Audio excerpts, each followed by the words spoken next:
Everyone would please rise for the Pledge of Allegiance. I pledge allegiance to the flag of the United States of America and to the republic for which it stands, one nation, under God, indivisible, with liberty and justice for all. Thanks everyone for coming out on this lovely evening. First, it's a roll call with the minutes show that all 5 board members are present. Next would be the approval of the agenda. I'll make it. First by Heather. Discussion or second? Second by Kyle. All in favor? Motion passes 5-0. Next is the approval of the hardship graduation for 2 students per policy 08.1132. I'll make it. First by David. Discussion or questions? Is there a second? I'll make it. Second by Kyle. All in favor? Motion passes 5-0. At this time, we'll turn it over to Dr. Baker. Board members and members of the audience, we have a young man here this evening who has earned his diploma. And the path to success is not always a straight line. Sometimes there are detours, and sometimes you have to take the long way. But the important thing is that you arrive.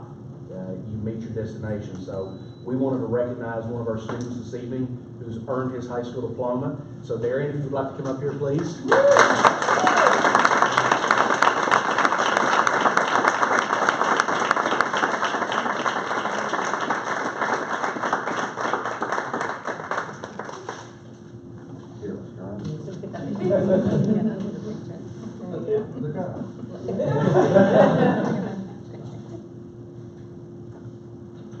Good job.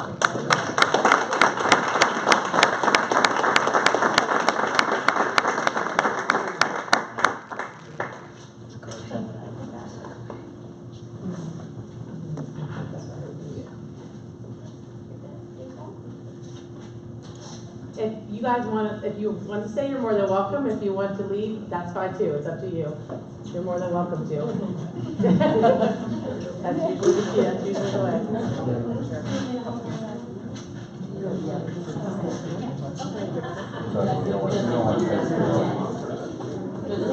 Hi, everyone.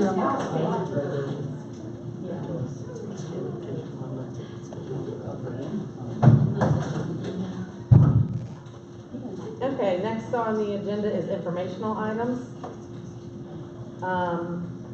Spotlight report. The archery team, Miss Lori Angel.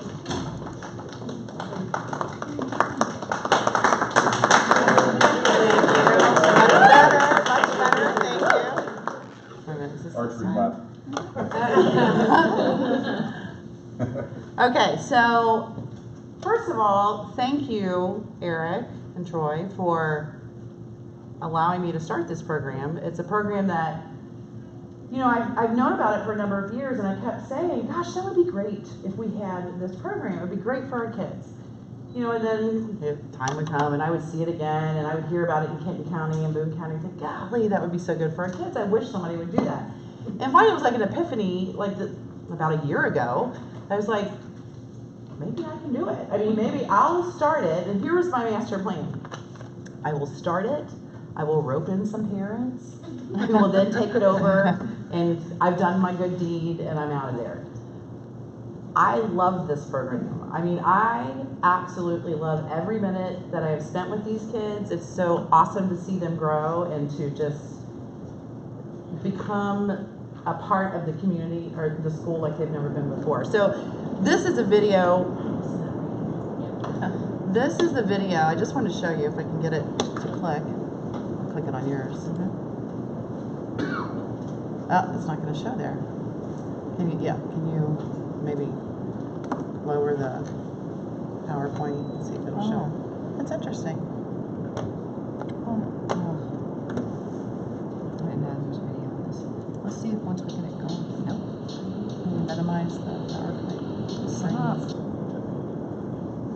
So I gotta escape out of the PowerPoint. Yeah. Escape out. Maybe. Or totally. Maybe. Okay. And just leave that up. Leave that up.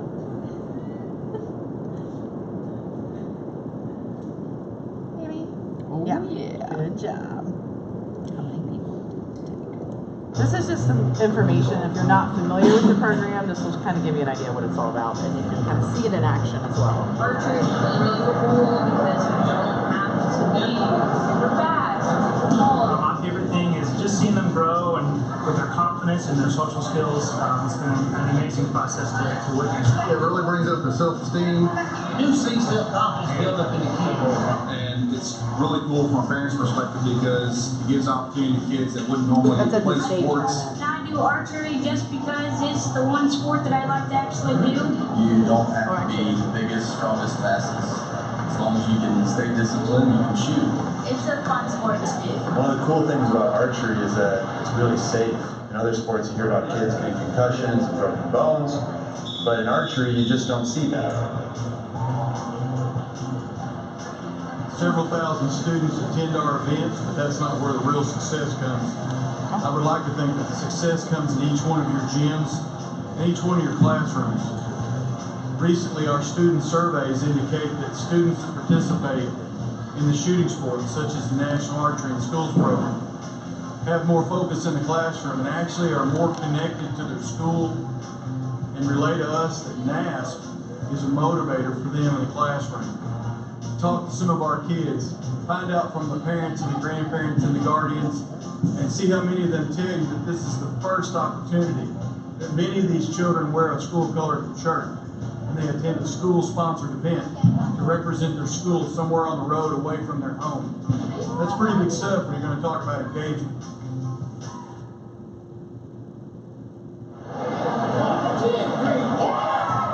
I'm heading off to college next semester.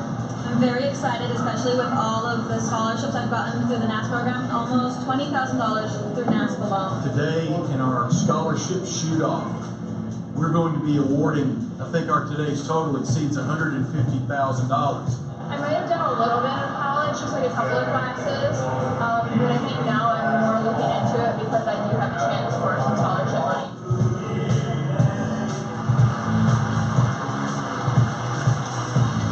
2003, I was a high school principal and I heard about the opportunity to join NASP. I went to a sportsman's group in my community.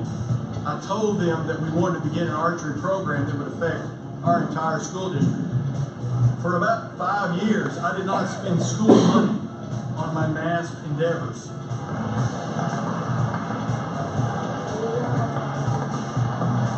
all about the community for me. Like, it's just all my friends and we get to get together and have a lot of fun shooting. We're like a family and we're all friends. The close relationships and bonds that you grow through, you're not singled out, you're all together and they're cool. We can stop it there. Okay. We'll stop it there. There's more to it, but I love that this is such an inclusive sport that anybody can be a part of it. I don't know if you noticed that boy was in a wheelchair. I saw another video where one child used their mouth like to pull, you know, the bowstring. So it's pretty great that it's all inclusive. Yeah, you can mention that. So we kind of dove right into it, and my region director, she didn't tell me at the time. She's like, most people don't do that their first year. I was like, really? Okay, well, we dove right in. We attended, I think we ended up doing like 8 of these tournaments. There were a couple that were canceled due to weather. My kids, like on the first tournament, it was like 2,400 was the team score. And, you know, we don't know any better. We're like, God, that's awesome, 2,400 points. Well, it's not. I mean, like, it's not. So our goal was just to keep improving each tournament. And we did. I mean, we improved every tournament. Our last tournament, my goal was to get into the 2,800s. And so the tournament that we did that, we actually went to 2,888. So I'm like, okay, we're done with 2,800s. Let's shoot for 29. And so the last 2 tournaments, we were in the 2,900s. So still not good enough to qualify for state, but that's our goal next year. We will be at state. We practice 1 to 2 times a week during the season. We're going to continue practicing. We practice 6 to 9 p.m. I've got 2 groups. You know, one comes from 6 to 7:30, and the other ones come from 7:30 to 9. We have like 44 kids. So it was a huge turnout. So we were really excited about that. I had no idea how many kids would even show up for the meeting. And you know, I was kind of embarrassed to even print 50 packets because I was like, gosh, what if only 10 people show up? and I think 35 showed up for that first meeting. So there was obvious a need for the program. Let's see. Yeah, so weekly practice. I'm going to start a 5th grade after school archery club so that I can get them ready for middle school, because I mean, eventually it would be great if we had an elementary program to feed into our program, but until then, because I'm trying to get high school started for next year, so maybe the following year, elementary, but until then, we're going to do an after-school archery club for this school year, and then, transition them right, into it, knowing the basics. And the high school club team is hopefully going to happen next year, is our goal. I have 4 8th graders, and I kind of said, the parents were like, what's going to happen next year? I'm like, I'll try to get it started. So we're going to try to take that on. So here's just some photos. That's from our practice, and I don't know if you see the one sticking out here on the end. That is Laura Hedger. She is a high school student that came to us from Ryle, was a very successful archer, and her mom reached out to me when she heard I was starting a program, wanting to know if I would be doing the high school. I'm like, I just can't do it this year. I said, but I would love to have her help us. She was like a blessing. I mean, because I really literally knew nothing about archery, and she really worked with the kids, and I learned from her, with kind of some coaching strategies, and she was a huge, huge part of our program. We celebrate bullseyes. I mean, a lot of programs probably don't, but we get excited. We take pictures. We post them on our Facebook page. These 2 phenomenal shooters. They ended up being 2 of my very, very best shooters. Sophie came to us mid-year, actually. Her first tournament was in January, and she shot a 75, and she was devastated. And then her next tournament, I'm like, it's going to get better. You're doing great. We were at a tournament at Ryle, and they had a problem with their targets, which were just awful targets. They were bouncing out, like the arrows were bouncing out. She had a 25, and I thought, she's done. I mean, she was just devastated. I thought, she's not going to come back, but she did. And Laura figured out, because she has like a vision issue, and she figured out where she needed to aim. Her next tournament, which was 2 weeks after Ryle, 214. And she's phenomenal archer. And she ended our last tournament with the highest, her highest score, which was 264, which is also the team's, best score for, one kid shooting. So Gracie got a 50, which is a big deal. You shoot, they're called ends, and you get 5 arrows per end. And she shot a 50. Had no idea she shot it. She's that humble. She didn't want any spotlight, because they will announce her name, go, oh, we've had a 50 on, target 14. We're walking out of the gym, and she's like, oh, Miss Angel, I got a 50. I was like, what? So I made her come back and get a picture with her target. I mean, she's a great kid. And we occasionally have special visitors that like to show off their archery skills. A little high on the elbow there, but we can work on that. Halfway down the lane there. We can work on that. And then this is from our first tournament. Those are I have 3 sets of twins, and these 2 are brother and sister, but they're both, I think they're same grade. Yeah, they're both the same grade. So some snapshots from waiting at our regional tournament. This was at our regional. There's Sophie. She's always a nervous wreck, and thinks she doesn't do well, and always ends up being the best. Another set of twins there. There's Gracie getting her 50 pen. And this was from our tournament. We just had our tournament this past weekend. It was a phenomenal success. It ran like clockwork, thanks to the help of all of my parents. I mean, every parent contributed in some way. So I have a great group of parents that I can say I need, and before I can even get out of my mouth, they're like, okay, what do you need? We also have the regional director, who's Twin Hoffels coach. She helped us, and a Simon Kitten coach. The community of coaches, there's a great camaraderie amongst the coaches. I mean, they've offered to come and help us. Can I come in and help you at practice? Because they know we're new. I mean, it's really a great community. Okay, that's Evie. We got really excited because she finally broke 100 at our tournament, so we were really super pumped about that.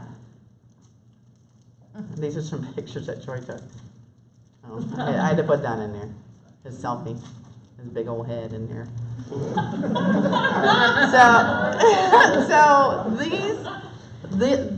We had like a photo shoot, like to have like an official team picture, and then I broke them into groups. So these are all of my 6th graders.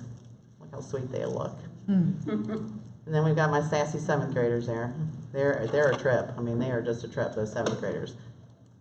And this is my 8th grade. All 4 of my 8th graders. This is Tracy Bodlovic. She, I don't know, it's been maybe a month or so ago. I approached her about getting certified to become a coach as well. So she did that, and she's my assistant coach, and she's great, and she's awesome. It's like, that's more like what we look like. That's the official photo. But some of the benefits, what I did was I sent a note to my parents. I was like, tell me, I'm going to be going to the board, you know, they're doing a spotlight on archery. Tell me how it's impacted your kid. And got lots of responses, and there were common themes. Being a part of a team, a sense of belonging, has gained so much confidence. There's a lot of that. Struggles socially and has made new friends, you know, because of archery. Grades have improved. I love that, of course. They now looks forward to going to school every day, whereas before it had been a struggle. Has never excelled at team sports. Can belong to a team without the spotlight just being on them. No longer has a fear of getting up in front of a crowd. I thought that was big, and that's true. I mean, when you're getting up shooting, that helps with that. Learn that perseverance and hard work pays off. So that was, I mean, I got a lot of those, but I brought a letter that I would like to read, because there was a part of this letter that just really touched me, because I hadn't really looked at it from this angle. It's from the angle of being a family. So it says, we have 2 children in archery. Both have shown little to no interest in sports until archery, just like our oldest, no interest in sports. In our 13 years with WV Schools, this program has been one of the biggest, if not the biggest, influences to have a positive impact on not only our children, but our family. We have seen both children thrive in learning a new skill, but more importantly, their growth in self-confidence, social skills, and ability to support others through encouragement, empathy, and celebration is what we value most. Our family has been given the opportunity to support our children as part of a team, and has given us all a sense of belonging within the WV school system. The sense of belonging may have the most impact and benefit to our son, who struggles socially and has both ADHD, I'm going to start crying, and Tourette syndrome. He is learning that new strengths lie within, that he can be successful even with the obstacles he faces each day, in addition to healthy reactions to less successful moments. We as a family could not be more thankful for the opportunity to be a part of the WV archery team and family. Its value is beyond measure. That's what it's all about. I mean, that is truly what it's all about, and why I'm so excited to have this program. I think it's going to be successful for years to come, and you know, thank you guys for supporting us in it. You've done great. Thank you. I've loved every minute of it.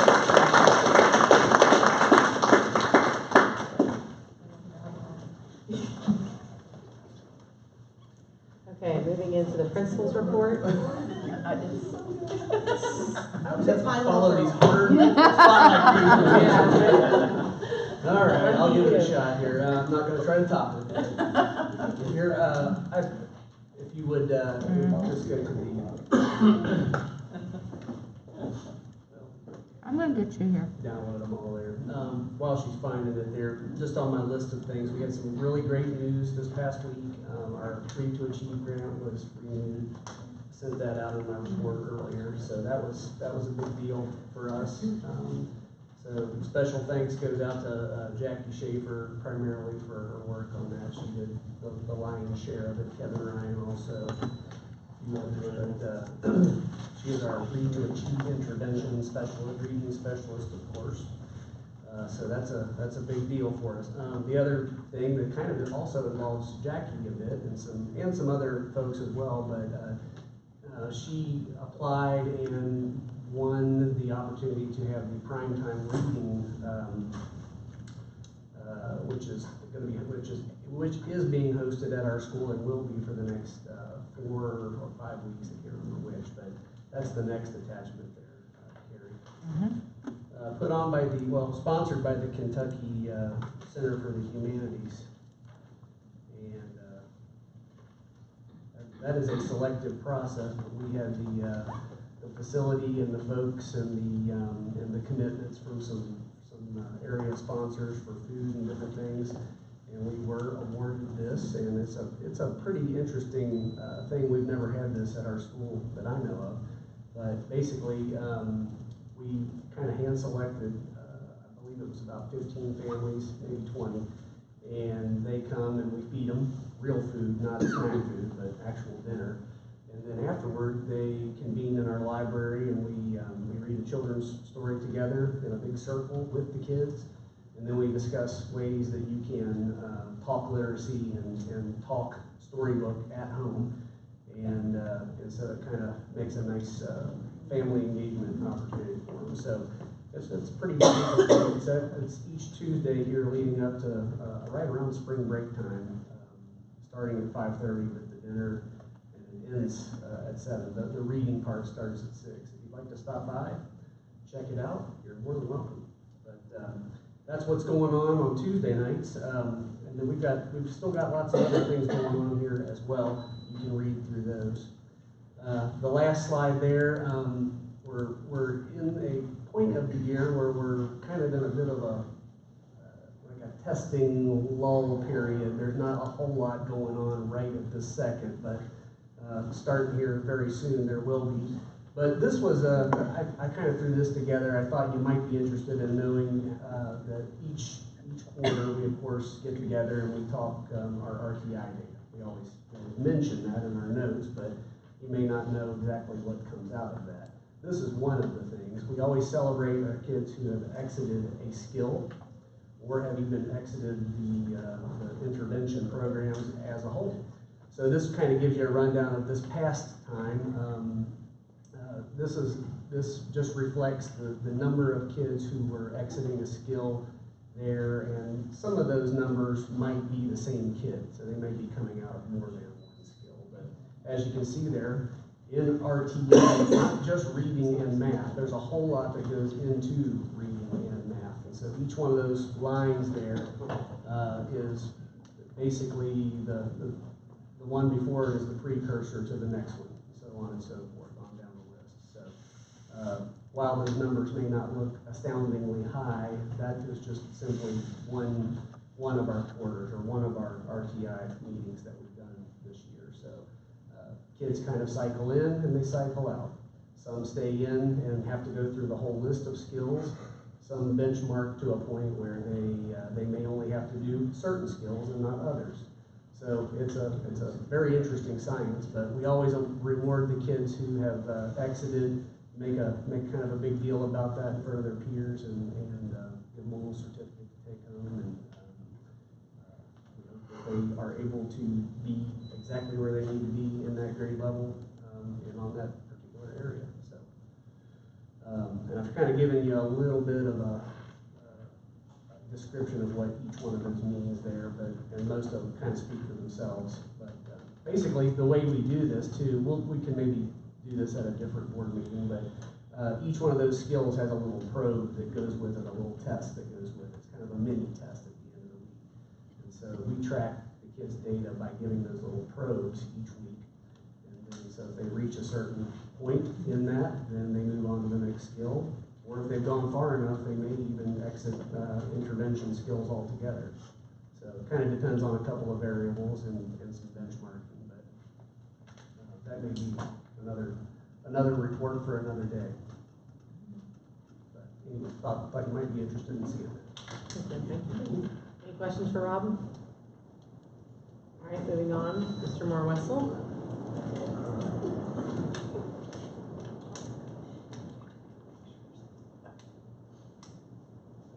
Wrong one. That was March. Was it? That's what I got.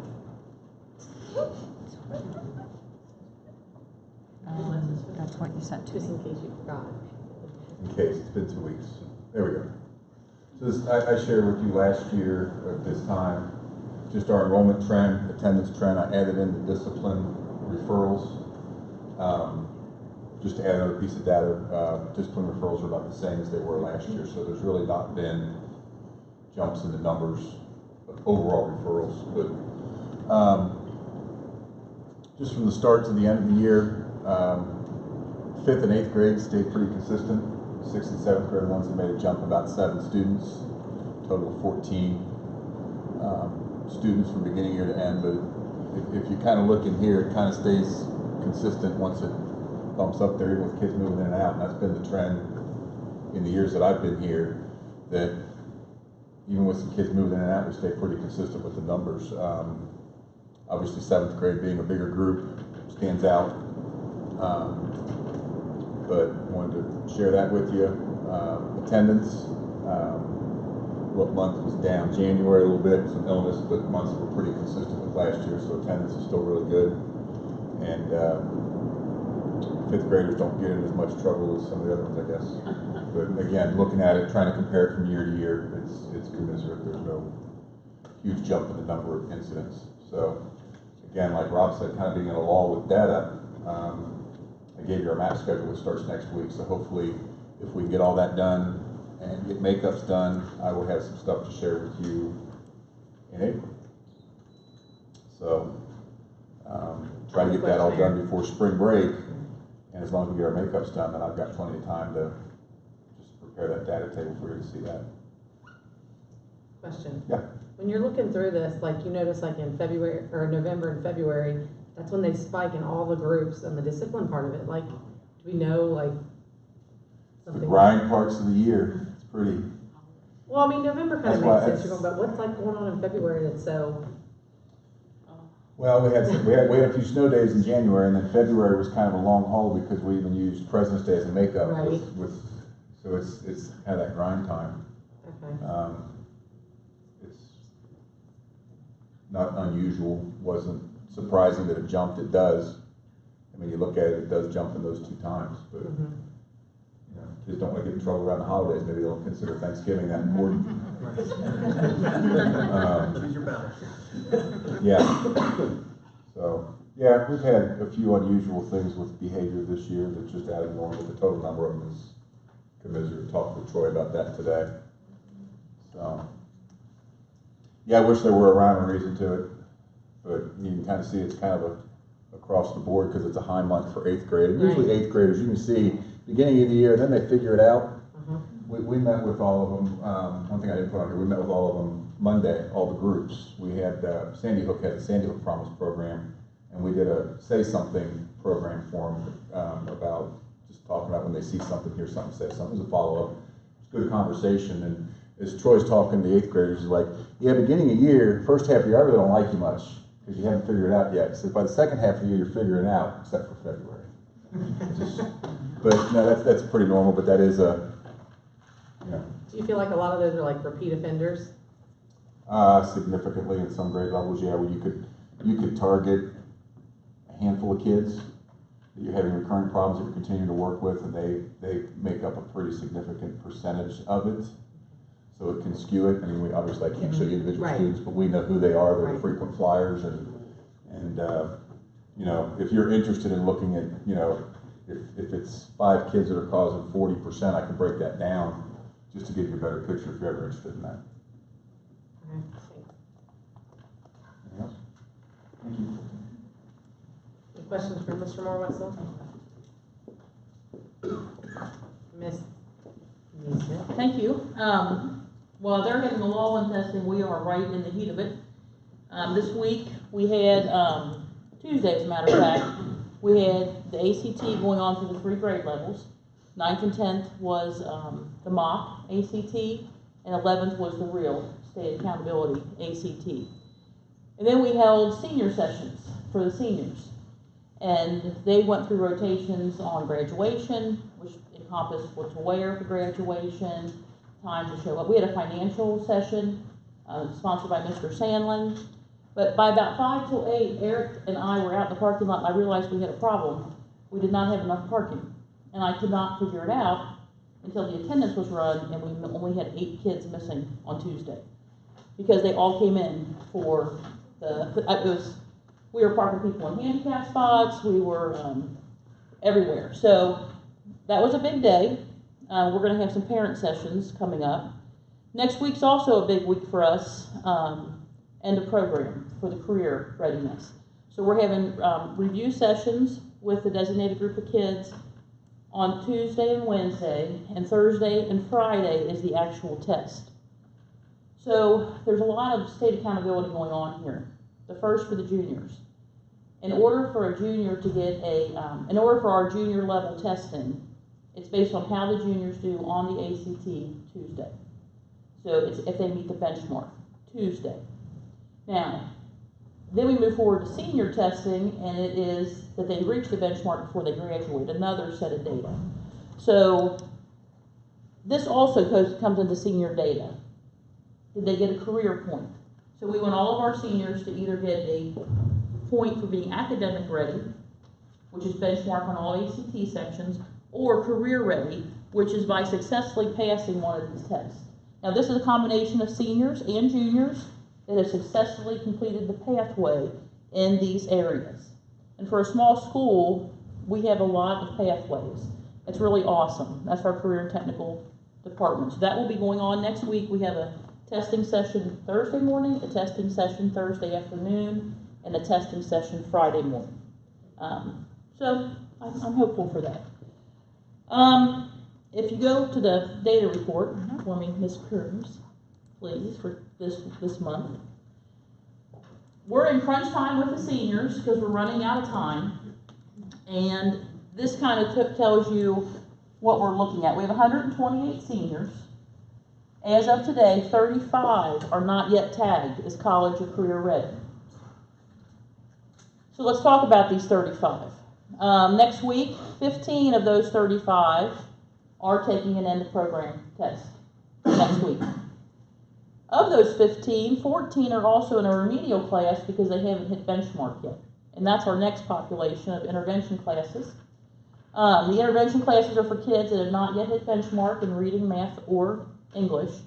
We currently have 31 seniors that are in the math intervention class, and we currently have 14 seniors that are in this English. And you're like, these do not add up to be 35. You're right. Because 11 of those seniors are in both. Okay, so there is a cross population there. This year, for the first time, we are able to give the ACT to this group during the school day. ACT kind of rolled out a new opportunity. Whereas before, we were trying to get these kids to take the ACT on Saturday in April, and not a lot of them wanted to do that. So, and sometimes it fell on, like on spring break. It made it kind of hard. So we're able to give the ACT to this group on Tuesday, April the 2nd. That'll be here at school. And of this group that will be taking this part, 9 of those are also into this loop. So I've had some conversations with the career technical teachers. Like, here is the list of kids that are taking, you know, when we're doing the review, if you can kind of give them a little bit more encouragement, if you can just kind of make sure they're on task. So we're down to the wire for the seniors. So fingers crossed, prayers accepted, and no snow. Would all be awesome. Yes. Any questions at all on that? How does the 35 compare to, like, say, last year's class? It's similar. It's close. The math class is always higher. I don't think we had 31. I think we were more like 25. And that the English, this one, that was pretty much close to the same. The bad part last year was we weren't able to offer it during the school day. Also, up to last year, there was another test that we could give called the Coyote, and they would if the kids passed that, they would let it count, and the state eliminated that.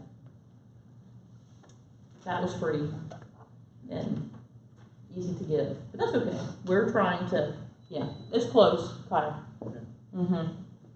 Is there another round of intervention possible if there are some of these kids that kind of slip through the crack on this next phase? Well, I invite you to come and sit with seniors just for an hour right now. We are hopeful that we get them to hang in there till April the 2nd. What's going to happen? Yes, David, I'm just kidding around. So once the ACT is administered on the 2nd, these teachers were going to ask, you know, where are you headed next year? Is it college or Is it the workforce? Is it trade school? So from that point, if they're going to college, we can still prep them for the Coyote. Even though we won't get the career point for that. We can still prep them for the Coyote, and that will help them to avoid the remedial class at the college level. They can also take the ACT again on their own, but this class will still continue after the ACT. It still lasts. If they are not going to college, then we're going to look at some, I'll call it career readiness pieces in the math, some financial pieces that's going to stem off the session they just had. And then Miss Turner, in this class, she'll start to do some more things with email correspondence, tone, just things like that. So we kind of tailor it after that to what they're going to be doing to try to help with that transition. Good, Yeah. thank you. You're welcome. Any other questions at all? Pray for us.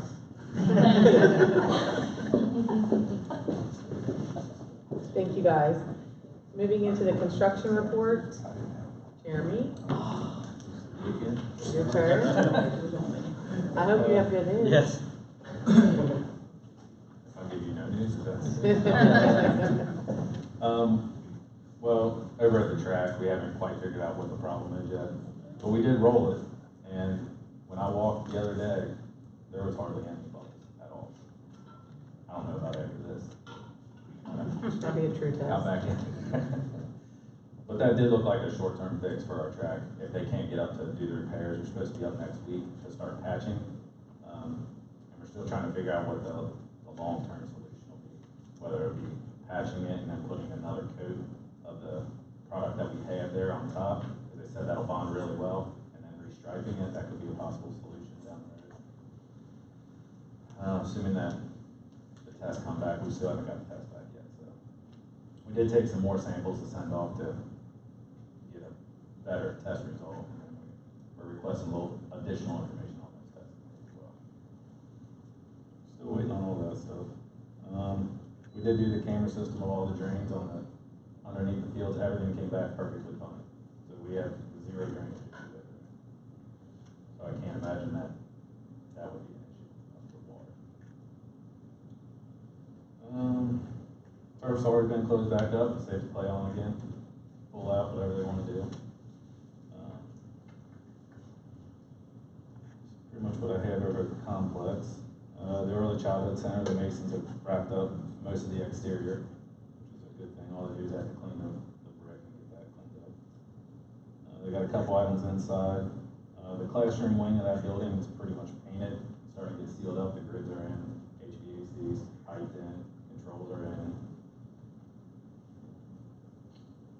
So that's looking good. It's at least half of it. And they're starting to put the hardware up and try to enclose the building, but it's kind of hard to do. And the rain, that's not helping sealing the. They did the underpinning for the sidewalks already, so we got that taken care of. That was a big process, taking down and concreting up. Got the concrete around the back side poured, so that's nice to see. Maybe I can get the back stairs so the board all that's going. That'll be nice. Middle school renovation, we started into that. Started demoing the bathrooms downstairs, so we kind of closed it up. They're gonna have it fully closed up tomorrow, they tell me. Oh yeah, we do have to do power outage tomorrow as well, where we tie in the permanent power into the early childhood center. So we got that. They set a day, assuming that the engineers got it correct this time. It was round 2. And we're still tagging the wires in the hallway, trying to figure out what's what and what not to rip out. Shoot for 80% accuracy on that. That'll be a win. That's pretty much all I have for construction. I did get that contract documents there. I don't know if you saw it. I was late uploaded, but we did finally get that over to you. I think that's all I got. And board members, while we're just talking about construction facilities, in your Friday email tomorrow, I'm going to send you some information regarding an inventory system of sorts that all districts are required to complete. Most districts are contracting that out. It can be very expensive because you're charged a flat fee for a building and then an additional fee for each addition that's been placed onto a building. All of our buildings have multiple additions. So that would be very expensive for us to do. And we're not contracting that out. Jeremy's doing that for us, and Emmett is helping Jeremy get started on that. But I'll have some specific information for you tomorrow. But we're saving a lot of money by having Jeremy do that instead of contracting that out. So you'll have more specific data on that tomorrow. Jeremy, I appreciate you doing that. It's a big time commitment on your part, and all of our buildings have had a lot of additions over the years, so that's not an easy task. So it does have to. I think that has to be wrapped up. I think by June in order to get it. So I got a lot of late nights. Looks like coming to it, but I'll know the building better than anybody ever has. Because Well, I thank employ you. everything. We appreciate that. Thank you. So I got a question. So track season has started, so realistically, what are we looking at for track season? Being able to hold meets there? Do you think We did we're meet with gonna be the able to? official, and they had cleared us saying we can run track events. They actually said, even with our problems, we have a nicer track than most schools. Okay. I was pretty shocked to hear that, but, because I don't run a lot of tracks around schools, but he did clear us, he even cleared us for the regional, the big regional match. With the condition it's in, and that's saying that we don't get any repairs done at all. And after we rolled it and it looked that nice, we'll definitely be clear. We just might have to keep rolling it. Or regular have to keep rolling. Do you know when we're supposed to get the analytical results back? I do not. We're still waiting on, they didn't give us a firm date on that, so whenever we get that back, we can go ahead and pass it along. Hoping it's soon, but I think we're coming up on, close to the 9th month after the project or something like that, so we're getting, that's why we took extra samples and sent it off to a different lab, because this one's running a little slow, we feel like, so we're trying to speed that process up a little bit. Okay, thank you. All right, next is the attendance enrollment report. This was our worst month yet, which is totally expected based on a lot of school closings in other districts, so with the flu. So we're actually pretty lucky to be above 90%. But our enrollment's staying pretty steady at 1,700. And today closed the 7th month, so we'll get that for next board meeting. So hopefully we need to encourage those kids to come. Oh, high school one, we don't even have a trophy. Yay for you! Give me the trophy! Where is it? I just said. I think Dan Sullivan took it home one time and never brought it back. You contact Dan. No, it's surface instead. I just gotta take. I don't think it has. Hold on. I just gotta send that to Nance. I'm just glad I didn't resuscitate her. Oh my God, I said, am I reading that right? Okay, It's pretty important. Okay, I'm in. Wow. I was close. I remember Dan taking it out of here and then we asked him to bring it back and like he never did. Probably learned that somewhere. All right, next is personnel. Did everybody have a chance to look at that? Moving on to other, Dr. Baker. I do have a couple announcements, and the first thing I would like to do is just recognize someone that's in our audience this evening. After the boys basketball team had a historic run, corresponded with someone in the community who's here this evening. Brett Strong is general manager of Men's Warehouse in Lexington, and he has, and I won't go into specifics, but he's made an extraordinarily kind and generous gesture to one of our students at the high school. And just wanted to recognize Brett for that and publicly say thank you. It's a very, very generous what you've done for one of our kids. So thank you. Wanted to remind everyone, Wake Up Walton is coming up on May the 4th. I've been in contact with Ms. Schutzman and Mayor Brown, making some preparations for that. So I'm looking forward to experiencing that for the first time. Board members, I met with Bill Hogan today and received an MOU for Ignite, and we've been kind of waiting on that. I'm gonna forward that to Mr. Ruberg tomorrow, and you'll be getting, copies of that as well. That would be something that would require your approval. It's my understanding that the Boone County Board of Ed, will approve that MOU at their April board meeting, which is toward the end of the month. So if Mr. Ruberg gives his approval and recommendation, I will have that before you at the April board meeting at the end of the month, okay? The spring musical, something else I'm looking forward to is Friday the 22nd and Saturday the 23rd, both at 7. Thursday, Friday, Saturday. Thursday, Friday, Saturday, sorry. And it's the Addams Family, so come out and watch that. And we had 4 students yesterday, or today, I'm sorry, sing the national anthem at the Girls Sweet 16. Show a little clip of it. I'll show you. Those students were Alex Angel, Zach Kemp, Emma Reidner, and Elizabeth Wheelam. We'll put this on the district Facebook page tomorrow. You know how it goes, but they did a great job.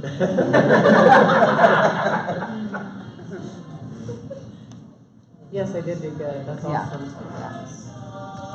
So it's really cool whenever they get on that type of stage. Thanks. That's all I have. For the musical, Yes. do we need to get tickets, or do we just can we just show up?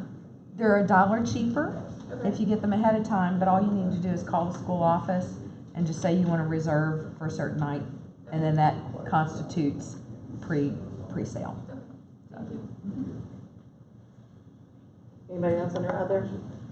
I was gonna do a little something for the KSBA legislative update.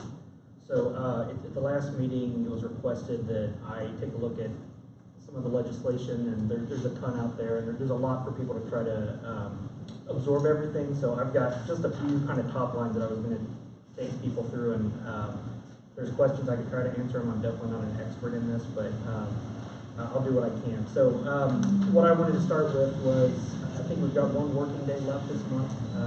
That's at the end of this month, the 28th. So things that are not close probably don't have a good chance of progressing at this point, I would say. So a couple things to highlight. SB1, the school safety bill, has passed. That's been signed into law. It's a lot. I would encourage you to go and read it. There's pages and pages of things that this encompasses. There's not funding set aside for that yet.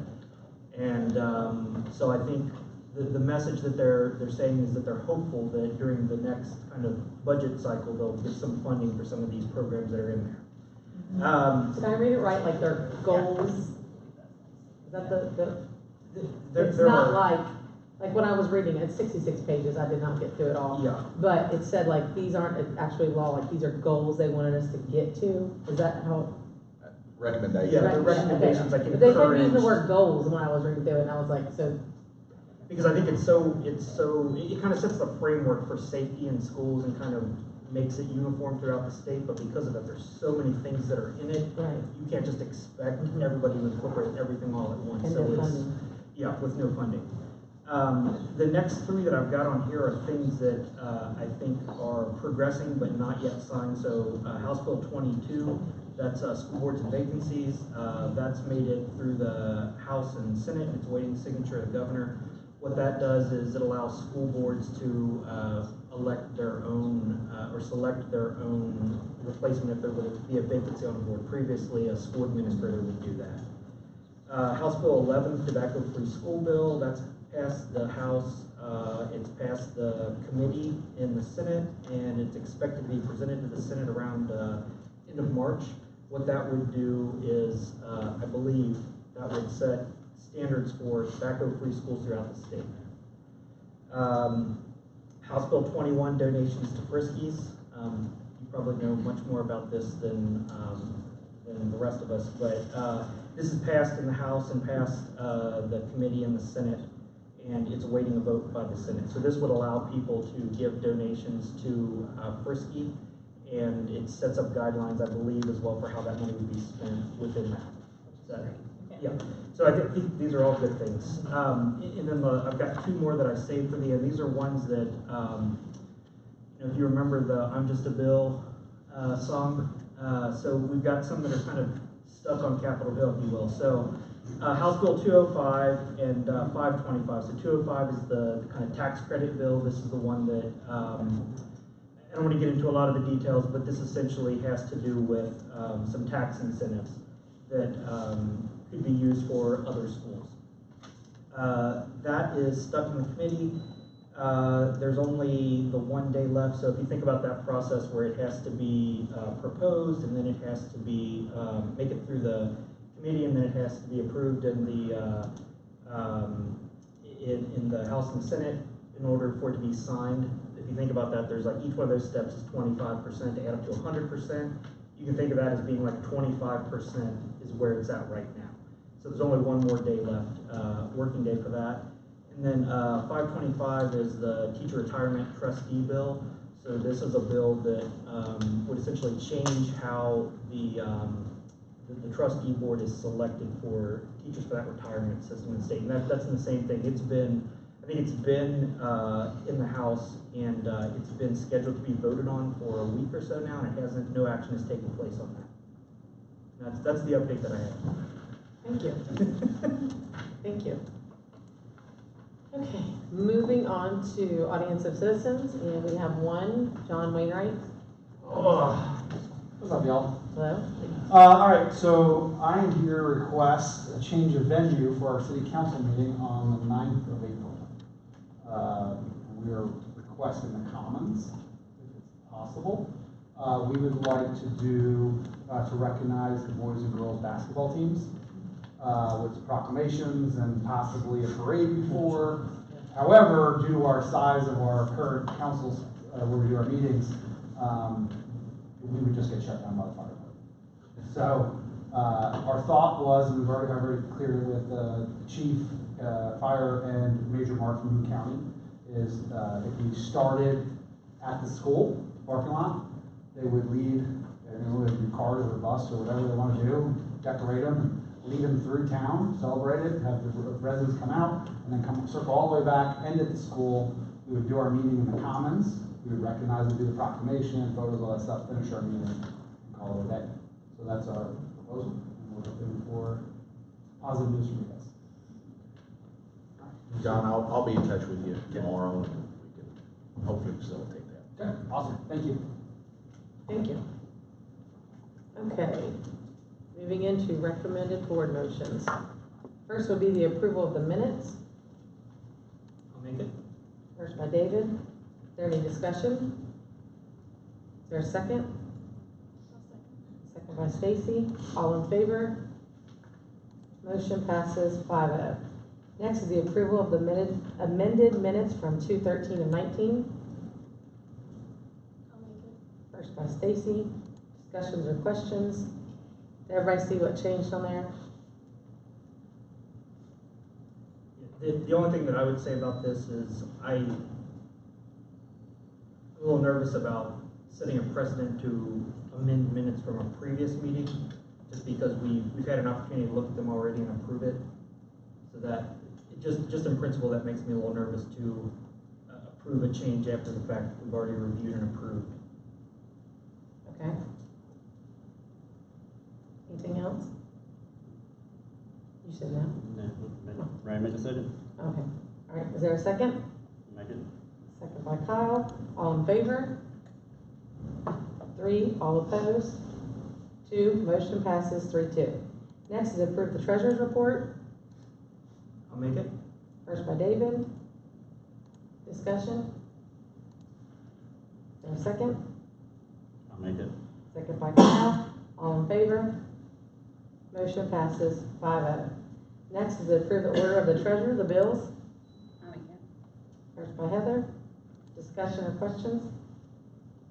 Just like to thank you for giving us great detail on everything. I really, really appreciate it. I think it makes it so much easier. It was a lot easier this time. There was only a couple weeks in between, so. Yeah. Is there a second? I'll make it. Second by Kyle. All in favor? Motion passes 5-0. Next is the approval of contract documents and drawings for the Walton Roanoke field turf replacement. I'll make it. First by Heather. Discussion or questions? Is there a second? I'll make it. Second by Stacy. All in favor? Sorry, I'm That's all right. fighting with the computer. That's right. Motion passes 5-0. Next is the approval of owner contract agreement for the Walton Road Field turf replacement. I'll make it. First by David. Discussion or questions? You got it, Kyle? I'm gonna have it, so I'm good. Okay. Is there a second? I'll make it. Second by Kyle. All in favor? All in favor? Motion passes 5-0. As I say, do you want mine, because I don't use it No, for this no, part. we're good. Okay. Excuse me, approval of pay application 10 for Morel Construction for the Walton Road Early Childhood Center. I'll make it. First by Heather, discussion or questions? Is there a second? I'll make it. Second by Kyle, all in favor? Motion passes 5-0. Next is the approval of pay application 1 for Morel Construction for the Walton Road Middle School renovation. I'll make it. First by David, discussions or questions? Is there a second? I'll make it. Second by Heather, all in favor? Motion passes 5-0. Next is the approval of the revised BG1 for the Walton Road Turf Project. I'll make it. First by Heather, discussions or questions? Is there a second? I'll make it. Second by Kyle, all in favor? Motion passes 5-0. Next is the approval of the amendment to the 2018-2019 school calendar. I'll make it. First by Heather, discussions or questions? Is there a second? I have a couple questions. So, is there anything we can do to cut back the days a little bit on that? So I know we've got a few more days than we need possibly. I didn't know if there was any room to move that back. To shave a few more days off the end of the school year? Yes. How many, we're required to have 1,062 hours of instruction 170 days. in 170 days. And we're essentially, correct me if I'm wrong, Kim, electing with what is in your board book, we're electing not to make up 2 days. Is that correct? Correct. Teachers would have PD days. They would flip from a student day to a PD day. But because our teachers are contracted for a certain number of days, if we shaved student attendance days off of that calendar, teachers would still have to report to work. And we can do that if, I mean, this is a board decision, but those teachers, we would be arranging professional development for those teachers for every day that we shave off. Right now, we have to do 2 days, correct? 2 extra days. 2 extra days, and if we shave more days off the calendar, those would be additional days. Okay, does that make sense? And we also would have to find our classified staff, very difficult to find PD for them or things for them to do. So we would, if we did that, we would have to pay a little bit of money to find outside PD to come in. Because there's no way that we could plan enough PD from internally. We would have to pay some money to get resources to help with PD. We could do it, but.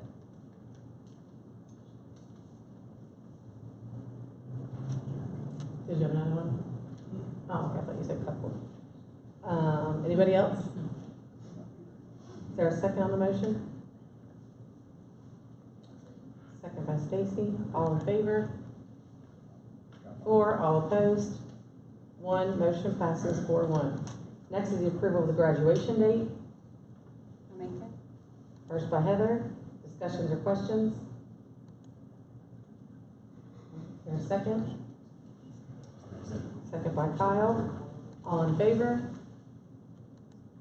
Motion passes 5-0.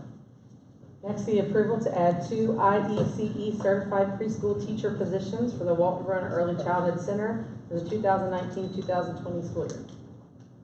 I'll make it. First by Kyle. Discussions or questions? Dr. Baker emailed us. Yeah, and we discussed this at a work session. You know, we're going to have 4 classrooms at the preschool at the new early learning center. We currently employ 2 teachers that are teaching in the mobile units behind the elementary, and we need 2 teachers. We need to, from a financial standpoint, we need the building to be full so that we can generate the maximum amount of revenue. From an educational standpoint, we want as many kids in that building as we can get in there legally. to give those kids the services they need so that they're ready for kindergarten, the first day of school. You know, this is not something that, you know, this is something that you've noticed coming for a while, beginning with the construction of the building, and we've talked about it. So I would say that what we're asking you to do is to create both positions. We would hire one relatively soon. We would not hire the second position until we've had enrollment and we know that we're going to have 4 full classrooms full of kids. Okay? Does children's aid still stay? That's to be determined. At what point will we know that? Very soon. Very soon. Do we have a deadline? We don't, but I feel an obligation to give Children's Inc. plenty of notice if they're not coming back. But that's something Ms. Chevalier and I will talk about when we meet with Rick. Can't remember his last name. Okay, that's what we call it. And we'll talk about some options there. So I just have a question about the whole preschool thing in general. Is we're gonna increase our numbers, but what about busing? What is our long-term goal as far as, or our thoughts as far as busing? Do we have? Are you talking about? Because we're increasing the kids we're gonna take. Okay. And if we're growing, do we have a longer-term plan for a second bus? Our plan for next year is we're taking, Chris, correct me if I'm wrong, a surplus bus that we already have, and we're retrofitting that bus with the harnesses that are required so that we don't have to buy a new bus for next year. But long-term, I can't guarantee you that we're not going to need a new bus because the one we're using next year is already a surplus. But how old is that bus, Chris? It's a 2003. It was a preschool bus prior to the one we're currently using. And it's just not as up to date as far as restraints and things like that. Great, so we're actually gonna be having 2 bus routes for preschool? Well, because that was my understanding, was that bus is a backup. So are we adding a second route? Well, we've also got on order a new special needs bus, so we'll have that bus, the one bus spare. Okay. As far as routing goes, it's going to depend on how many kids we've got that need transportation and where they're located at the district, trying to cut down on the bus route. Yeah, because I know that's the way it's at now. There's some long ride times. Well, and that was part of the discussion when we first started, because keeping it on this campus, because the percentage of the students that came are mainly in Walton.